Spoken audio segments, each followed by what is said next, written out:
Hi everyone, it's been a while since I made a video, but in the last week to week and a half or so, I've gone to a couple of places that have some books for sale, namely a library book sale just 3 minutes down the road from where I live, and another bookstore, and my mother just took me to another one a couple of hours ago where I bought a grand total of one book. But in the other ones I have, let's see, I think I counted 18 here in total. The complete list will be in the drop-down box as always, but I wanted to show them to you. Some I know more about than others, so fair warning. Some I just sort of picked up on a whim because of the incredibly attractive prices that you usually see at library book sales. So, let me show you what I have. This first book is The Man Who Saved the Union, Ulysses Grant in War and Peace by H.W. Brands, excuse me. H.W. Brands, I believe, he's at UT Austin. You know, I'm in San Antonio, so many good friends of mine have gone to UT Austin, and I think I've read one other thing by him and remember liking it quite a bit. And this is quite a chunky book, but I think it was $2 at the library book sale, and it retails for $35. And all of these books are in beautiful condition, so I really couldn't resist picking this up.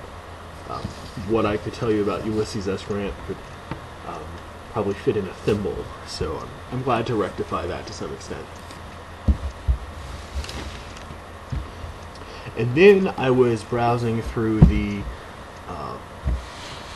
book sale sort of shelves. They have them all turned up, spine upwards, laying like this on tables.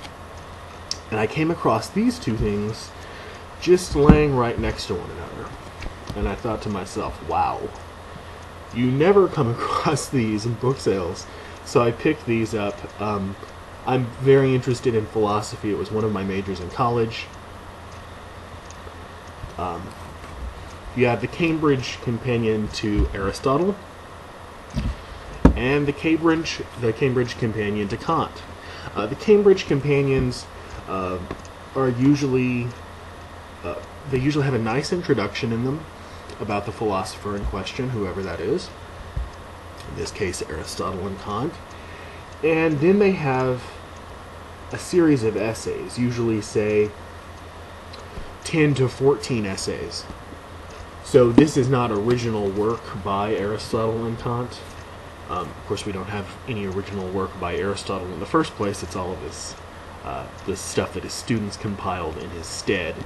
But you have a critique, this is the Kant one, you have critique of metaphysics, psychology of science and philosophy, casual laws and natural science, transcendental deduction of the categories. Basically, I have essays that are about major themes in the philosopher's thought. Not original work, but work about their work. And by the way, these are always quite pricey when you find them retail. This one has a sticker price on it of $39.99. This one has a sticker price on it of $42.99. Got them both for $1 a piece. I know you're jealous. This is the one that I picked up earlier this afternoon. This is by Hayden White. It's Meta-History, the Historical Imagination in 19th Century Europe. And at least according to the back of the cover, which I will spare you from reading, what he does is he takes up several important 19th century historians and historiographers and looks at them through the lens of metaphor, irony, and other things like that. He sort of looks at them historiographically, and he talks about the poetics of history, things like this. I have one other book by White. I think it's called Figural Realism, which I admit I haven't read yet. But I have a friend who introduced me to White some time ago, and he always sounded really fascinating. Just a couple of chapter ideas. They have Jules Michelet, historical realism as romance. Tocqueville, historical realism as tragedy. Jacob Burckhardt, historical realism as satire. So a lot of sort of interesting case studies on historiography and stuff like that. Interesting stuff. Let me take the sticker off of here. This next one is by Gregory Bateson and his daughter Mary Catherine Bateson. Gregory Bateson was a, you'd call him a sociologist. Or I guess anthropologist is probably a better description. And his daughter is actually the daughter that he had with Margaret Mead. So must be interesting to have Gregory Bateson and Margaret Mead for parents. Here's the book. It's called Angel's Fear Toward an Epistemology of the Sacred. And I can't tell you too much. I haven't even taken the time to read the inside cover. He died before completing the book, and his daughter completed it in his place. But I recognize both of their names and the Margaret Mead tie-in, and thought that this would be really interesting. Next up is another book by someone I'd never read before, but whose name I recognized, and the idea of the book also sounded very, very interesting. It's by Richard Sennett. It's called The Conscience of the Eye, the Design and Social Life of Cities.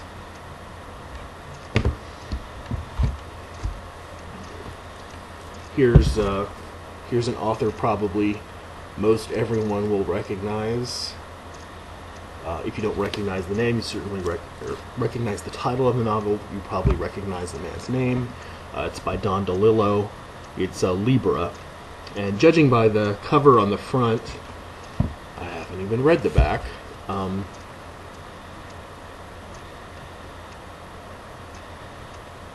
Yeah, it's basically concerns Kennedy's assassination, and probably looks like it deals with the life of Lee Harvey Oswald. The little black and white photo that you see on the cover is of Lee Harvey Oswald. That's about all I can make out. Another find at the library book sale. Two more library book sales right here. Let's see. Well, actually, the next four I'll show you are from the library. This next one is by Garrett Mattingly. I'd never heard of him before, but the title of the book looked fascinating, and it's also a Dover cover in print. It's called Renaissance Diplomacy by Garrett Mattingly, and it basically takes up medieval diplomacy in the 15th century, its legal framework, and then part 2 starts to look at modern diplomacy in the Italian city-states. May not be something I read for quite a while, but it looks fascinating nonetheless. Here's another one everyone will recognize. I've seen quite a few reviews of it on YouTube. Some good, some not so good. If you've read this, or anything else for that matter, please let me know what you think, or if you'd like me to read something, let me know. This one is The Marriage Plot by, well, you know who it's by, Jeffrey Eugenides. Won the Pulitzer Prize. And I, of course, had seen this. I mean, I do step out from my cave every once in a while, so I have seen it, but I wasn't really in the mood to pay, $8 or $10 or $12 for it, and it's certainly not the $28 that it was asking in a new in a bookstore. But for $1, yeah. So I read the Virgin Suicides and I read Middlesex, and both a long time ago. And Middlesex I remember really enjoying. My mother read it too on my recommendation, and she said she really liked it. The Virgin Suicides, I was a little perplexed by, I guess. Didn't like it nearly as much. It didn't seem as interesting, but Middlesex has that sort of historical sweep of the whatever, 3 or 4 generations that it covers, which sort of gives it that sort of grandiose feeling that I really enjoyed. Okay, next up is a novel by Zora Neale Hurston that I can't tell you much of anything about. It's called Mules and Men. And the last book that I got from the library book sale right down the street is a biography of Eleanor of Aquitaine by Alison Weir. Alison Weir wrote a book that I also have about the War of the Roses. She seems like she's a bit of a popular writer, which can sometimes be a problem and sometimes be interesting, but I was also told by someone else that she's pretty decent. So if you know anything about her, let me know. Okay, now on to the things that I bought last week. Last week I worked all week, and I was really tired on Friday afternoon when I got off. So I thought I would go and treat myself to the bookstore that's, maybe 10 minutes away. And I got 7 books there. So I just showed you 11. Here are the 7 that I got at that bookstore. This one is from Todd Gitlin, whose name I did recognize on the discount shelf. It's called The Whole World is Watching, Mass Media in the Making and Unmaking of the New Left. Todd Gitlin is mostly known for his participation in the New Left in the 60s, and his participation in the Students for a Democratic Society movement, which eventually ended up falling apart in the very late 60s, 69 I think. But now he's a professor of, I'm not quite sure what of, maybe communications.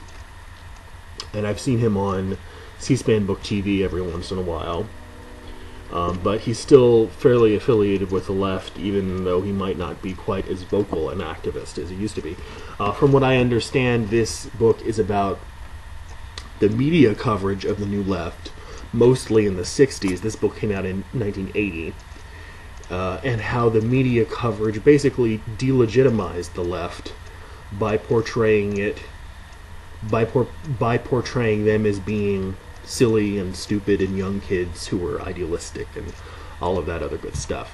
Of course, this is just one little piece of media criticism and history in a very long bit of American media output that needs to be criticized. But this looked interesting, so I picked it up.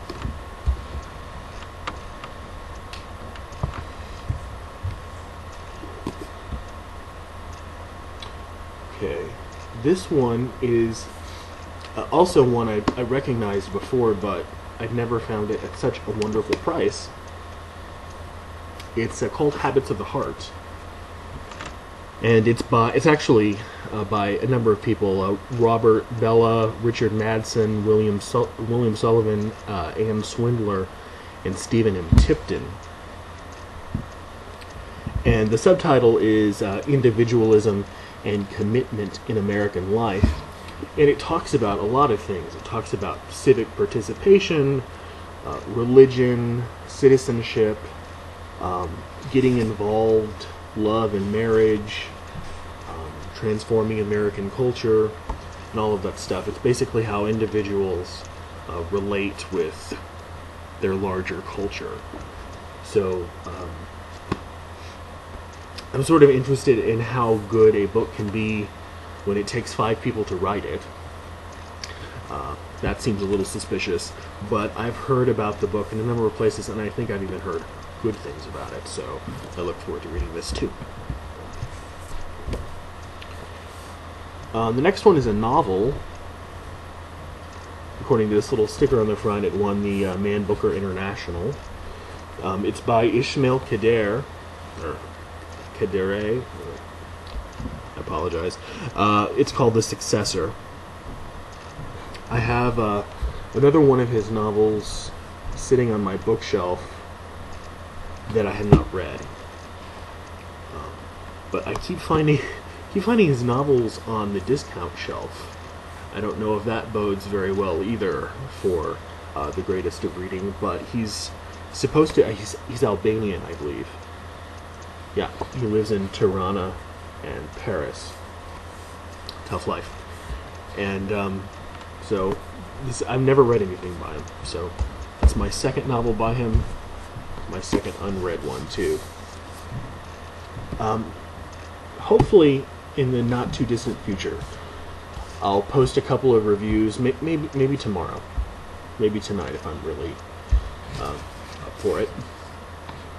I'll post a couple of reviews that I've read on science books. One is called Finding Darwin's God, and the other one is called, oh goodness,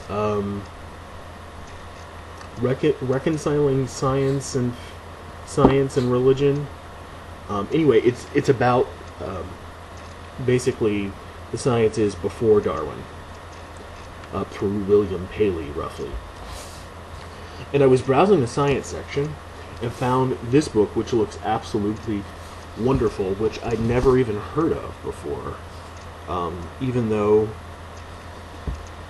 I mean, it looks like it's from a pretty reputable press and everything. I need to start keeping up with these things much better than I am, obviously.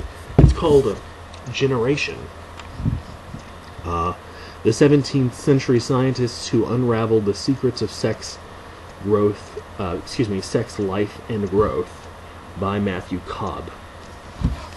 And it basically talks about 17th century biological sciences and how they developed. Let's see, who do we have here? Can take you through a short list of the dramatis personae. You have, the usual suspects: William Harvey, Robert Hooke, Christian Huygens, Athanasius Kirchner, who actually has his own book out lately by a man whose name is escaping my imagination, but Anton Leuwenhoek, Neil Steno, who is a geographer and a paleontologist, Jan Schwatterdam. Anyway, a lot of fairly well-known names, and this looks very interesting. The two books that I've just read have really sort of rekindled my interest in that overlap between science and religion, especially the historical overlap, what people thought about it 2-3 centuries ago. So this looks wonderful fun. 3 more to go. I saw this. This is Faustus, The Life and Times of a Renaissance Magician by Leo Ruykby. Ruykby is a historian of witchcraft, the occult, and he seems to have some relatively academic credentials. He has a doctorate in magic and witchcraft from King's College. I didn't know they issued doctorates in that. Maybe it's the historical study of it, I'm not sure. But Faust, and it's basically an intellectual history of the character of Faust, probably through his invention, through Marlowe and maybe even Thomas Mann, possibly. Thomas Mann in here.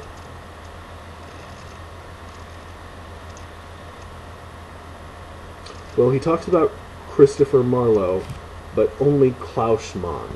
No Thomas that I see. Oh well. I'm still interested in sort of reading a biography of a character, so that looks like it's great too. Okay. Next up is another book of history. Let me just think for a second how I can pronounce this without completely embarrassing myself.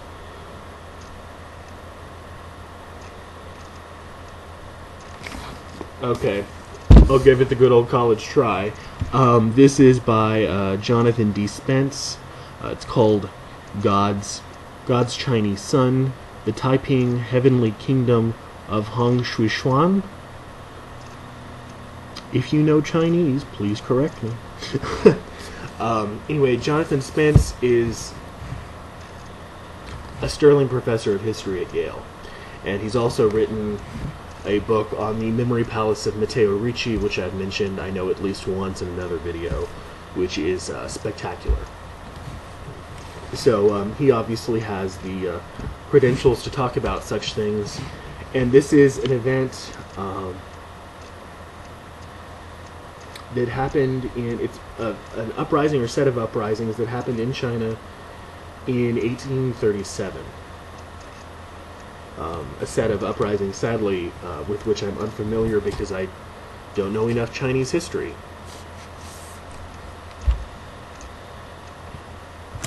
And the last one is a book by Bonnie S. Anderson and Judith P. Sinzer, to which I already have Volume 1, but when I saw Volume 2 at such a great price, I had to get it too. It's called A History of Their Own, Women in Europe from Prehistory to the Present, Volume 2.